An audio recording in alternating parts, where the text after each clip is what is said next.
How to disable Eclipse splash screen?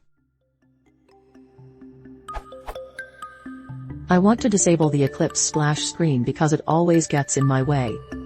How do I disable the Eclipse splash screen?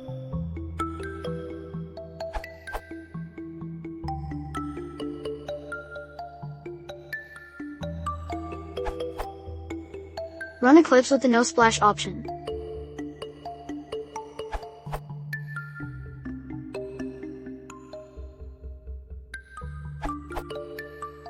If you want to permanently set a no splash option, you can edit the Eclipse.ini file in the Eclipse root tier, and among the other options add no splash.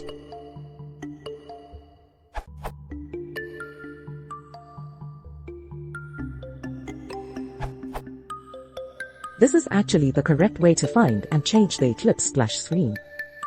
This URL works even for the latest Oxygen release on Mac or Sierra.